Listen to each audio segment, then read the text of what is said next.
que mes fantasmes sont normaux? Est-ce qu'ils sont bizarres? Ou même carrément pervers? Est-ce que c'est normal d'avoir des fantasmes? Est-ce que tout le monde en a? Et d'ailleurs, c'est quoi un fantasme? Eh bien, si vous vous posez une ou plusieurs de ces questions, vous êtes au bon endroit. Je vous souhaite une bonne écoute. Alors d'abord, qu'est-ce que c'est qu'un fantasme? Il faut savoir que, dans la définition, le fantasme, c'est une représentation imaginaire qui traduit des désirs plus ou moins conscients. Et ça, déjà, c'est très important. C'est-à-dire que on a deux sortes de fantasmes. On a le fantasme qui nous vient de l'inconscient. Cela, on ne peut pas les diriger. C'est pas nous qui avons choisi ces fantasmes. Ils sont là depuis toujours, depuis très longtemps. Ils s'expliquent par beaucoup de choses qui sont profondes, qui viennent du passé. Et on a également des fantasmes plus conscients, des rêveries érotiques, tout ce qu'on peut imaginer soi-même, des scénarios sexuels, et qui provoquent notre excitation, notre désir. Il faut aussi savoir que tout le monde a des fantasmes. C'est universel. Sauf que parfois, chez certaines personnes, eh bien, ils sont bien enfouis, très profonds à l'intérieur de nous. Parfois même, ils sont carrément tabous ou interdits.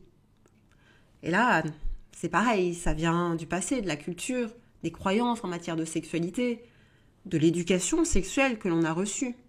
Mais c'est sûr que lorsqu'on est pote avec nos fantasmes, lorsqu'on aime bien les avoir là, à portée d'imagination, ah bien, c'est plus facile pour nous de rentrer dans le désir, d'avoir une libido qui est plutôt active et plutôt harmonieuse. Parce que ça sert aussi à ça, le fantasme. Ça sert à parler de certaines pulsions qui sont à l'intérieur de nous. C'est comme une métaphore de certaines choses que l'on porte. Une métaphore, c'est une image, quelque chose que l'on va se raconter, une histoire que l'on va se raconter sur peut-être une frustration, peut-être sur des blessures de l'enfance, peut-être sur des émotions qui sont là à l'intérieur. En tout cas, ça a une symbolique forte et ça nous raconte un petit peu. Et alors oui, il est tout à fait normal et c'est même plutôt sain d'avoir des fantasmes.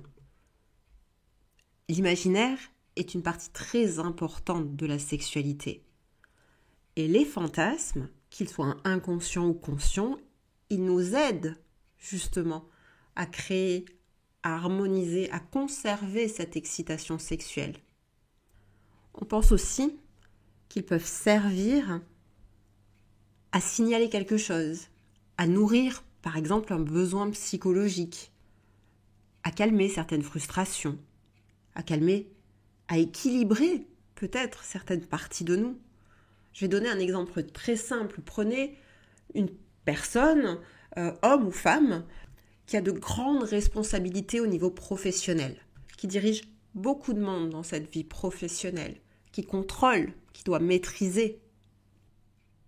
Eh bien, cette personne aura parfois tendance à aller vers des fantasmes où elle sera en position d'impuissance, dans une position plus soumise, pour justement lâcher tout le contrôle qu'elle met ailleurs dans sa vie. Ça permet de maintenir un équilibre. Alors c'est génial quand l'équilibre se crée et qu'il est bien accepté, bien accueilli par la personne qui vit ce fantasme, qui le vit ainsi en conscience comme une bonne chose qui permet d'apporter cet équilibre dans sa vie. Mais parfois, nos fantasmes, eh bien, ils peuvent nous surprendre, nous embarrasser, nous décontenancer parfois même. Car parfois, ils sont bien loin de nos valeurs, ils sont bien loin de nos principes, ils sont bien loin de ce qu'on aimerait vraiment dans la vie. Ils sont parfois inavouables.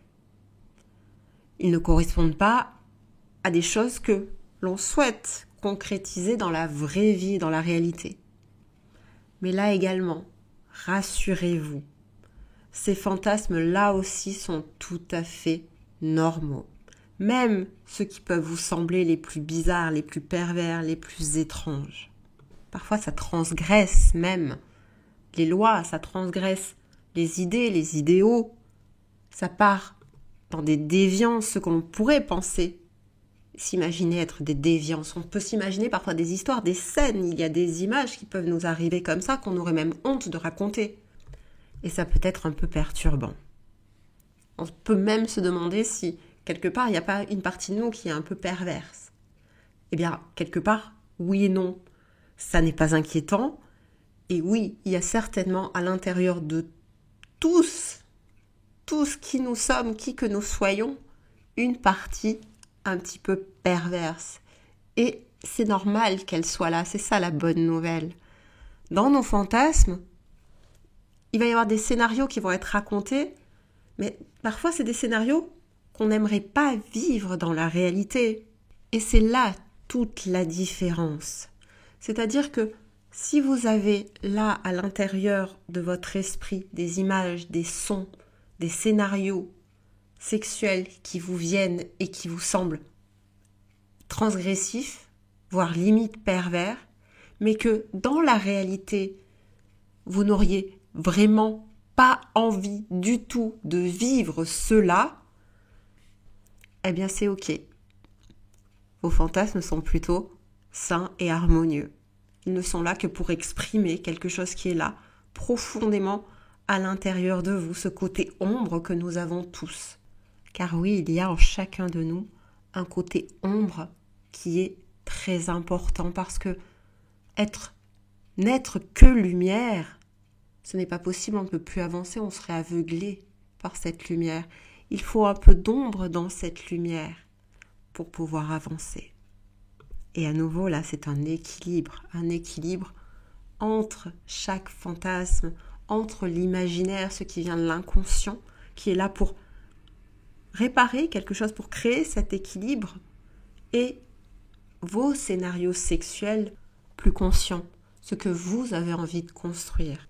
Et c'est peut-être justement l'harmonie entre les deux, c'est de pouvoir prendre des fantasmes inconscients et les transformer en un scénario sexuel plus conscient qui peut apporter quelque chose qui va vous permettre de renouer avec une libido, de renouer avec un désir sexuel, un plaisir sexuel, bien sûr.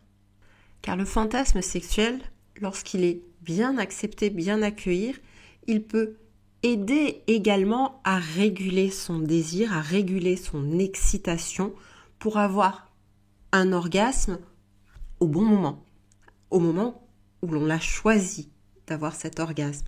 C'est-à-dire que si vous avez dans votre imaginaire sexuel une image, un son, une perception bien précise qui vous fait monter directement, eh bien, vous allez pouvoir appeler ce fantasme au moment où vous avez envie d'avoir votre orgasme. Ça peut être une grande aide, par exemple, lorsqu'on a envie de s'approcher de l'orgasme coordonné avec son ou sa partenaire. Un fantasme bien accueilli également, quelque chose que l'on aime se raconter, eh bien ça peut permettre de faire monter le désir, de conserver une libido, même dans des moments où cette libido elle est un peu flemmarde. Ça peut nous diriger aussi vers des films ou des histoires érotiques qui vont nous permettre là aussi de rester dans le désir, de rester actif sexuellement. Et puis évidemment, lorsque votre imaginaire se met au service de la réalité, vous pouvez bien sûr construire un scénario sexuel que vous allez pouvoir vivre en vrai. Je crois que l'un des fantasmes les plus partagés par les Français, c'est le trio, l'échangisme aussi. Il y a faire l'amour quelque part en public, les yeux bandés, en utilisant des objets, des déguisements ou d'autres choses encore.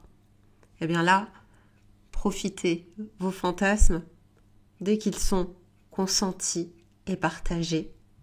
Profitez de les vivre à fond. Alors pour conclure, j'ai envie de répondre que le fantasme, c'est de l'imaginaire.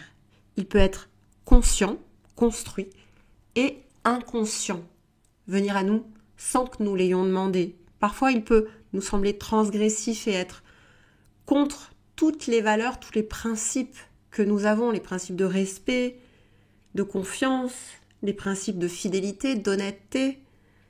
Mais il faut savoir que c'est normal d'avoir ce genre de pensée. érotiques, de pensées et d'imaginaires érotiques, que tout le monde en a, que certains sont meilleurs que d'autres pour les calfeutrer tout au fond. Ils servent à créer un équilibre à l'intérieur de nous. Ils servent aussi à maintenir une libido et un désir sexuel. Et dès lors que le fantasme est là, dès lors qu'il vous fait réagir, eh bien, j'ai envie de dire que si c'est là, c'est que c'est à sa bonne place. Mais si vous êtes inquiet, si ces fantasmes vous dégoûtent, vous font poser trop de questions sur qui vous êtes, sur ce que vous aimez, sur votre orientation sexuelle par exemple, eh bien, je vous conseille d'aller consulter un thérapeute ou un sexothérapeute et de lui en parler le plus simplement possible afin qu'il vous permette de vous sentir à l'aise avec ce qu'il y a là à l'intérieur de vous. Eh bien voilà, cet épisode est terminé. J'espère avoir répondu le plus simplement possible à toutes les questions que vous pouviez vous poser sur les fantasmes. N'hésitez pas, si vous avez d'autres questions, à les poster en commentaire. Je me ferai un plaisir d'y répondre dans une prochaine vidéo. N'hésitez pas non plus à liker, à partager cet épisode. N'hésitez pas à vous abonner à la chaîne, à vous abonner au podcast selon le support sur lequel vous m'écoutez. Ça me fait toujours très plaisir de voir mon nombre d'abonnés augmenter au fur et à mesure et avoir de plus en plus de commentaires et d'écoutes. Je vous remercie pour votre fidélité. Je vous souhaite de très beaux fantasmes. Je vous souhaite un imaginaire érotique à la hauteur de celui que vous espérez. Je vous dis à très bientôt. Prenez soin de vous.